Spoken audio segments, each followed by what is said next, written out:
Aleluia, glória a Deus, glória a Jesus, Deus maravilhoso, de fé em fé, de glória em glória, de triunfo em triunfo. Seu amigo pastor Charles Rodrigues, gente. Como manter as bênçãos de Deus? Como manter? Porque receber, Jesus disse que você pode pedir, não é? Lá em Mateus 7,7, pedir, dá-se-vos-á, buscai e achareis, bater, abre-se-vos-á, todo o que pede recebe, o que busca encontra, aquele que bate a porta se abre. Agora é importante manter, não é? Os demônios não querem que você venha manter as bênçãos de Deus, que você tenha manutenção, não é? Que você exerça a manutenção das bênçãos de Deus na sua vida. Ele não quer que venhamos nos manter salvos, curados, abençoados, libertados. Não. Então eles vão usar de tudo. Estamos numa guerra, numa batalha espiritual. E a batalha não é só contra Satanás e seus demônios, é contra a nossa alma também. Você é um espírito, tem uma alma, que é o centro dos pensamentos, desejos, vontades, o querer, e você habita num corpo. A alma foi danificada por causa do pecado adâmico, o espírito foi ferido por causa do pecado de Adão e Eva, e o corpo foi prejudicado. Por isso que Jesus veio em figura humana, e ele então venceu o pecado e a morte, e nós vamos ser semelhantes a ele e vamos receber também um novo corpo. Os demônios são espíritos que se rebelaram contra Deus e servem ao diabo, não é? Então eles são enganadores e tentam impedir as pessoas de conhecer a salvação e, quando conhecem, de se manter salvas.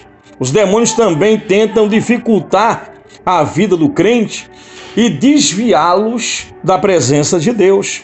Então o inimigo não quer que você mantenha ou se mantenha, né, em comunhão com Deus. Então precisamos ter cuidado com isso, não é?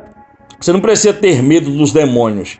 Quem aceitou a Jesus como seu Senhor e Salvador tem um direito de rejeitar toda e qualquer influência dos demônios, porque Deus é o Senhor da sua vida. Então Jesus venceu todas as forças das trevas quando ele morreu e ressuscitou. Alguns demônios tentam desviar as pessoas de Deus, até mesmo realizando sinais, não é? Que confundem a cabeça das pessoas, simulando que são milagres que vêm da parte de Deus, não é? Como premonição e tantas outras coisas, engodos de Satanás. Ele trabalha com a mentira. Então, essa demonstração de poder nada mais é do que uma imitação fraca do verdadeiro poder de Deus. E alguns demônios, a Bíblia diz que só sai através do jejum e da oração. Então, nós precisamos assumir a nossa posição diante do Senhor. Então, quem é crente pode repreender os demônios, sim, em nome de Jesus. A Bíblia diz em Efésios 6,12 que a nossa luta não é contra os seres humanos, mas é contra os poderes e autoridades, contra os dominadores deste mundo de trevas, contra as forças espirituais nas regiões celestiais. Vamos aqui navegar um pouquinho na palavra de Deus, como é importante manter as bênçãos de Deus. Vamos ver algo que Jesus falou lá em Mateus 12:43, até o versículo 45. E quando o espírito imundo, o demônio, sai do homem, repare, ele anda por lugares desertos, áridos, buscando descanso, repouso, mas ele não encontra, ele não tem paz, ele não encontra. Então ele diz, eu vou voltar para a minha casa. Ele chama o corpo daquela pessoa, gente, da casa dele. Então quando você recebe uma libertação, você recebe para se tornar corpo de Cristo, templo do Espírito Santo. Mas o demônio, quando sai, ele diz, não, deixa eu voltar lá. Aquele corpo ali, me expulsaram dele, mas aquilo ali é minha casa. Olha o pensamento do tinhoso, não é? Então, voltando, acha desocupada, varrida e adornada. Ou seja, a pessoa, ela continua com a alma, sabe, cheia das coisas do mundo. Então, ela aceitou a Jesus como Salvador, mas continua ainda no sistema do mundo, no mesmo sistema que ela vivia. Ela volta para a idolatria, ela continua praticando, sabe, o adultério, ou continua indo para as mesas de bar, para a bebedeira, continua ouvindo músicas mundanas. Você tem que decidir, você não pode ouvir duas melodias. Ou você ouve a voz de Deus ou a voz do inimigo. Ou dá ouvidos a um ou a outro, ou serve a um ou a outro. Esse foi o problema do povo de Israel, cocheando entre dois pensamentos, e o profeta Elias disse, olha, o Deus que responder com fogo, esse é o verdadeiro Deus. Então, as pessoas recebem a oração de cura, de libertação, mas não conseguem manter a bênção. Por quê? Porque querem continuar vivendo como viviam. Jesus libertou você para você libertar outros. Jesus curou você para você curar outros. Jesus iluminou você para você iluminar outros. Jesus salvou você para você salvar outros. Jesus prospera você para você socorrer outras pessoas. Mas o que é que as pessoas fazem? Recebem a bênção e vão esbanjar em seus próprios prazeres. Vão viver a vida, fui na igreja, cumpri minha obrigação religiosa. Aí o inimigo diz, continua com aquela velha mágoa, continua com aquele velho vício, continua. E a pessoa então, ela dá vazão, não é? Ela dá oportunidade ao inimigo de voltar para ela. E quando ele volta, ele diz, eu vou buscar reforço. Ele busca ajuda em outros demônios. E a Bíblia diz que ele leva consigo outros 7 demônios piores do que ele, e entrando ali, o último estado daquela pessoa é pior do que os primeiros. Os últimos estados dela, ou os últimos atos desse homem, são piores do que os primeiros. Ela volta a ser uma pessoa, sabe, a doença volta pior, o problema volta, sabe, é pior do que o primeiro estado. E assim acontece também com essa geração má. Jesus diz que é uma geração má. É a pessoa que só quer receber, mas ela não quer servir. Ela só quer receber. Ela recebe o dinheiro, Deus abre uma porta de emprego, ela abandona Jesus. Ela vai usar o dinheiro dela para bebida. Não tenho mais tempo para ir para a igreja, sabe? No domingo eu fui à praia, eu fui ao bar à noite, sabe? Eu saí com as amigas, com os amigos. E a pessoa tem tempo para tudo, mas não prioriza o reino. Então os demônios, sabe, nós estamos numa guerra, não é brincadeira. Ou você assume que você é de Deus e assume o compromisso, o casamento com Jesus, ou então você vai ficar assim, entre altos e baixos. A vida vai melhorar um pouquinho, você vai se enganar pensando que estar na igreja vai estar protegido. Vou na igreja a cada 15 dias, a cada mês, ou uma vez por semana, e você não sabe, não se apercebe que está diante de um conflito cósmico. Gente, não é brincadeira não, sabe? A Bíblia diz lá em Tiago, o irmão Tiago, capítulo 4, versículo 7, portanto, submetam-se a Deus, se rendam a Deus, resistam ao diabo e ele fugirá de você. Como é que a pessoa vai manter a libertação? Ela se mantém, sabe, na igreja, na presença de Deus. Ela vai orar, ela vai jejuar, ela vai ler a Bíblia, ela vai se tornar um dizimista fiel, ela vai evangelizar, ela vai servir, vai se tornar um servo de Deus e não uma pessoa que só quer usufruir. É uma amizade por interesse, é um relacionamento por interesse. Sabe, não tem casamento por interesse, não tem namoro por interesse, não tem amizade por interesse. Então, gente, Deus sonda os corações, sabe? Jesus não é criança, não é menino, não. E Satanás, ele é astuto.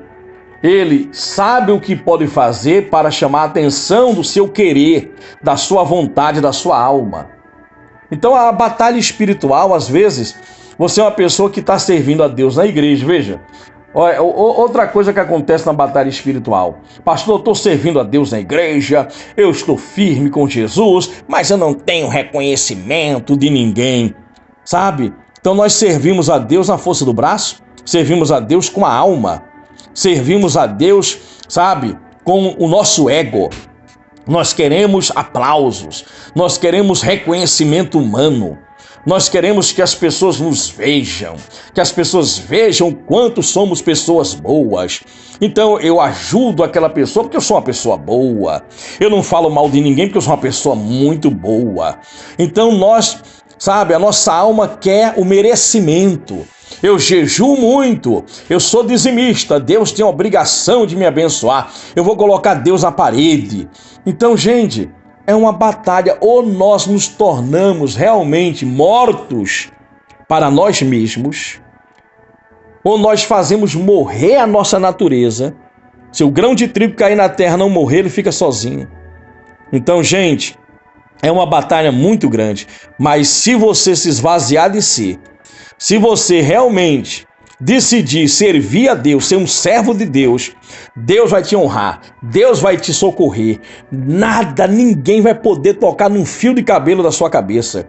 Não tem bruxaria, não tem diabo, inferno, demônio que vai poder destruir você. Deus vai prover tudo, porque Ele te escolheu ainda no ventre da sua mãe. Isso é certo. Antes do universo ser formado, Deus já tinha planejado a tua vida dentro dele. Antes de você chegar no ventre da sua mãe, Deus já escreveu a nossa história. Nós só precisamos receber, sabe, através da fé, aquilo que já está preparado para nós. Então, gente, é preciso decidir quem você vai servir. A Deus ou ao diabo? A Deus ou a si mesmo? Suas vontades, seu orgulho, seu ego, sabe? Em 1 Coríntios 10, 19 diz: portanto, o que eu estou querendo dizer, será que o sacrifício oferecido a um ídolo é alguma coisa? Ou o ídolo, uma imagem de escultura, é alguma coisa? E aqui Paulo diz, não é nada. Quero dizer que os pagãos, os incrédulos sacrificam, o que eles sacrificam é oferecido aos demônios e não a Deus. E não quero que vocês tenham comunhão com os demônios. Vocês não podem beber o cálice do Senhor Jesus e o cálice dos demônios. Você não pode, sabe, dançar, sabe, ouvir duas melodias.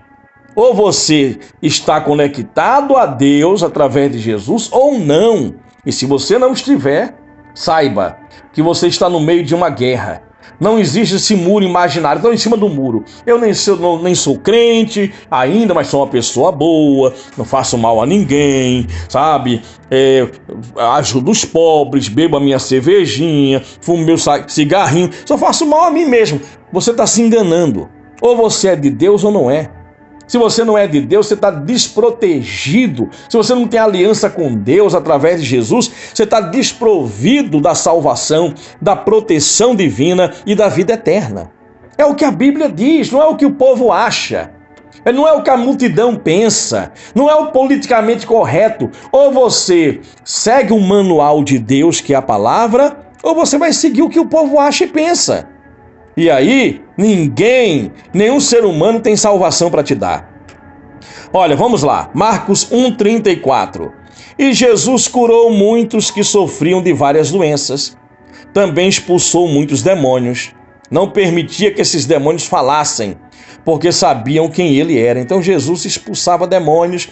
E ele diz lá em Mateus 10, 7, para encerrar por hoje.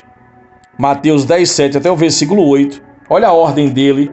Para os discípulos, para quem é servo, por onde forem, aonde você for, pregue esta mensagem.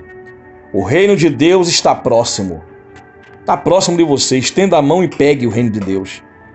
Sabe, o reino de Deus está em Jesus. Jesus traz o reino de Deus. O Espírito Santo traz o reino de Deus para dentro de si. Curem os enfermos, ressuscitem os mortos, purifiquem os leprosos e expulsem os demônios. Vocês receberam de graça, deem também de graça. Gente, Deus abençoe a todos, obrigado pelo seu tempo, inscreva-se no nosso canal, fiquem todos na paz do Senhor. Olha, muito obrigado. Deus abençoe. De fé em fé, de glória em glória, de triunfo em triunfo.